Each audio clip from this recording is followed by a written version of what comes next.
it's me, Renee. I'm back. And as you can see, this is a Eurovision update. So since since last, I've read a bit of this, a bit of that, some boo-boos, yeah, some blunders and some better ones.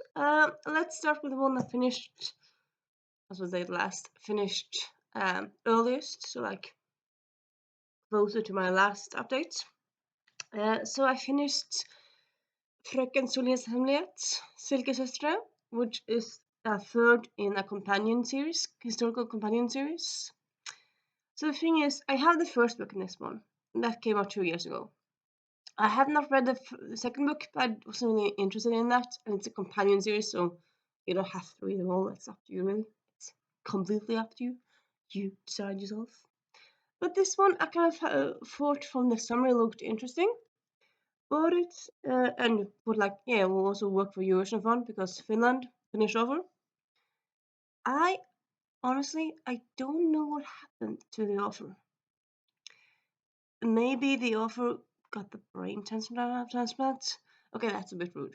Maybe the offer got COVID and had some issues. I don't know. I think something happened when they wrote this book. Because the differences between this book and the first book, yeah, of course, again, I don't know about the second book. Maybe the second book is also bad. But this, oh my lordy, this is not like so it's supposed, yeah, remember what I said, it's supposed to be historical romance. You have several characters who you feel like, okay, this character could be in love with this character, here's a potential pairing, but you don't really feel it at all. And one of the characters, like one of the pairings, like at the beginning, they have like a meeting and a prologue, and then in the general story they meet again. One of them remembers meeting, the other one does not, and one of them thinks like, you know what, I could be with you, but I can't because of so and so. And when they have to be together because of circumstances, it's like, no, I don't want to be together with you. And then suddenly this mention of another lover in the past, but then suddenly in at the end of this book it's like, well, you know what, that person is gone from my life, so I'll just be with the one I have here. It's like it doesn't feel real. It's not built up at all. It's just, yeah. Sometimes, I don't know if you haven't been there a while. Some people are new to my channel, might be. But honestly, sometimes I feel like in books, I feel like instead of it telling a story, it kind of just feels like a mix of words put together. That's, you don't really feel anything. It's just kind of, this is just letters put together in words and then in sentences, but you don't really feel the story. I mean, a great story is supposed to make you feel like this is happening, like you're sapped into a story, that you forget the book. Here, I just, lots of choices were made, which were like, why is this choice made? And then there was supposed to be like a mystery, but you didn't really feel the stakes of it. It was kind of like, I kind of felt like this old Gilmore Girls joke. It was kind of like a refrigerator for a vegetarian's house, my house, no stakes. So yeah, this book. Honestly, right now, I don't know if this is like the last book in the series. I suppose maybe there'll be more. I mean, companion series could always be added to. But honestly, I don't think I'm gonna be reading more. I don't think so. This has just taken away all my goodwill to this offer. That sounds a bit harsh, but yeah, it was just so disappointing. I think also kind of slightly the bad thing, or that really that kind of colored my opinion of this, was the summary at the back, because the summary at the back just talks about this character. But this story, as in the first one, has several main characters. While the summary just focusing on the one, it's like, why? I mean, if it's not like just like there's several main characters or several important characters. there's several characters with a point of view that you read from this person's point of view, and yet there's just one at the cover and just one in the summary. It just gives a vastly wrong image of the book, and it's just no, no, no, no, no, no, no, no, no, no, no, no, no, no. I kind of hope Sarah Mailbag doesn't see this review, but if she does, hopefully she understands that I love the first book, and also everyone can't be in love with your book. You have to know that when you publish a book, not everyone's gonna love it. But yeah, this book, yeah, it's definitely going to go to charity shop because I'm not gonna read it again. I'm not. So yeah. And then I did also pick up Mastering the Art of French Murder by Colleen Cambridge. So there's a slightly backstory to this. Backstory-ish. So I'm one of those people, I think a lot of people do like me, but yeah, in addition to doing physical reads, also very much enjoy audiobooks.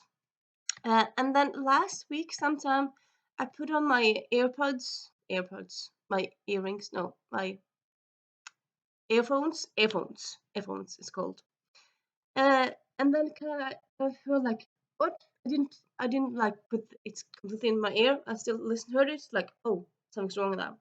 And then put it out, and like it was still going. So because sometimes for some reason the earplugs doesn't work, so like it just kind of sounds like it's on speaker when it's not. And it's like, oh my god, do I have to buy new earplugs? Because I did do that a few weeks ago, and I'm like, no, that's too bad. Oh my god, I have to use more money on that. But it's not. I mean, it's not like it's that expensive. But like, I thought the earplugs I had were working fine, and now they're not working after a few weeks. Oh no. So the thing, like, I often do like audiobooks on a train, like when I walk in places, whatever. So then instead of doing audiobooks a few days, I did put a book in my bag. Yeah, I don't have a book in my bag and an audiobook on the go, of course. So this was my bag book. And as of right now, I am 51 pages into it. And yeah, I'm very much enjoying it. It is a cozy murder mystery with Julia Child as co, um, a co like she's an important character, and I think she might be like one of those characters who kind of want to solve the murder because it's one of those like normal person who wants to solve the murder because circumstance. And yeah, right now I'm very much enjoying it. I mean, it's a book that has a lot of praise, and this is one of those books where the praise is right. It is a delightful read. So yeah, I'm gonna be working with this one slow and steady. Though it's not like slow and steady. It's a book like under 300 pages, so I'm thinking I'll probably be finishing this one soon. But yeah, it's a book so far that I've kind of had in my bag, so I'm thinking it'll be a bag read continued. Though I might pick up here in my apartment as well. I don't quite know. Also, my earplugs worked again, so for some reason they just kind of had a day off, which I suppose maybe that happens. I'm not technologically smart. Maybe that happens. I don't know. So yeah, I've been reading this one and quite enjoying it. So also, if you're curious about this one, it's a historical mystery. Historical in the way that it's set in 1949, 48. So kind of a few years after the Second World War. Set in France. Well, as you can see, French murder. Uh, and yeah, I'm quite enjoying it so far. Then we have another boo boo. Boo boo, that sounds a bit dramatic. But yeah, I like to be dramatic sometimes. So I got this from the library a few weeks ago now, and I decided, you know what, why not pick up a library book, not just pick up books I own. Well, this was also a library book, but I want to switch a bit between books I own and library books.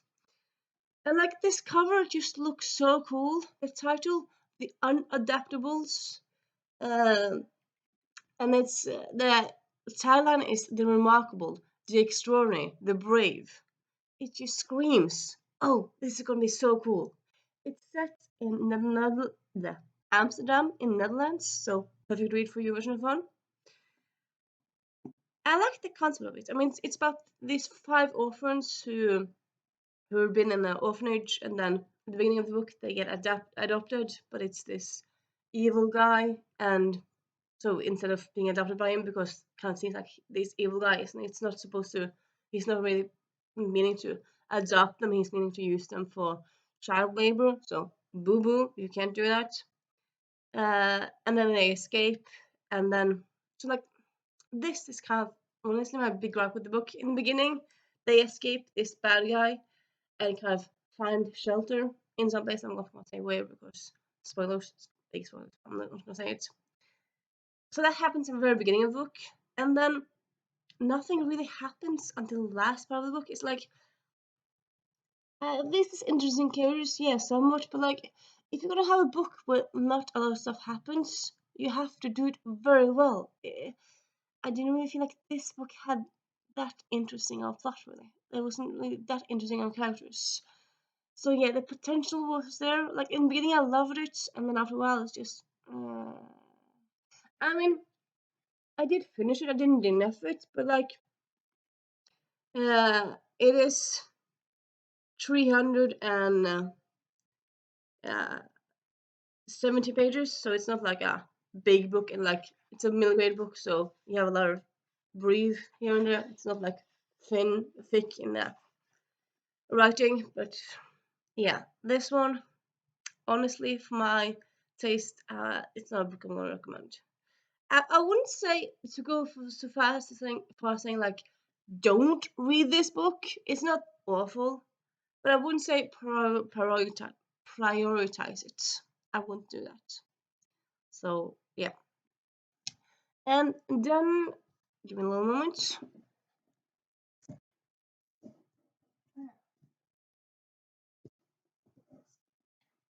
Forgot some books, but yeah, I have started slightly on The Iron Duke by Meljian Brooks, which is, as you might have guessed, a steampunk book. I believe this is gonna like because some people recommended this to me last year and said like it has settings like it's gonna so some of it is set in Iceland. That's kind of like a steampunk book in Iceland, but interesting. I haven't gotten very far into it.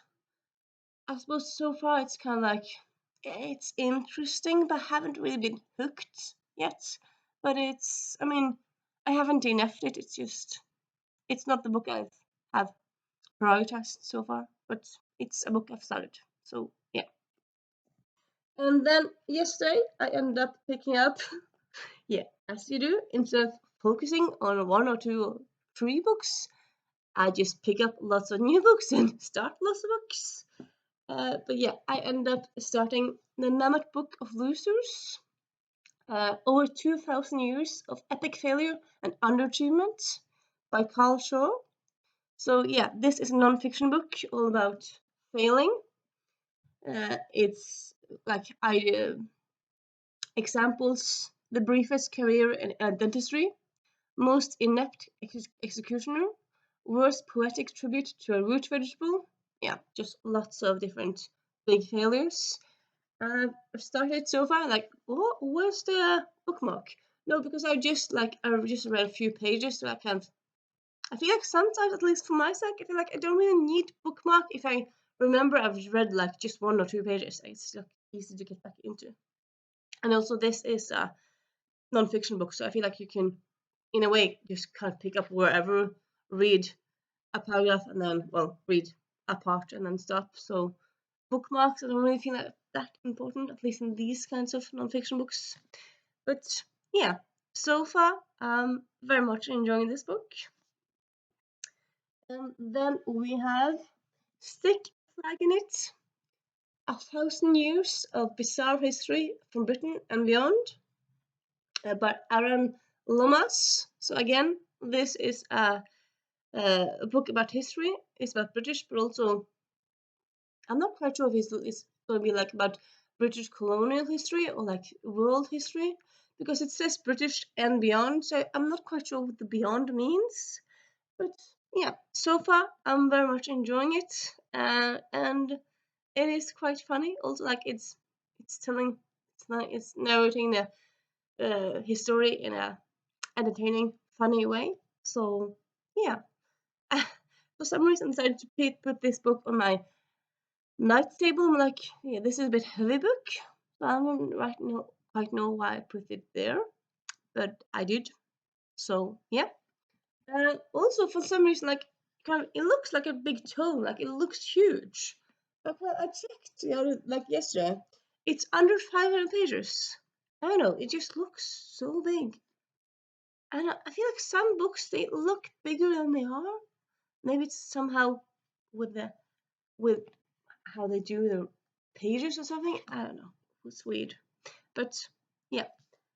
So yeah, my plan as of right now, like going forward is focusing on this one, and then I also am planning to give me a moment.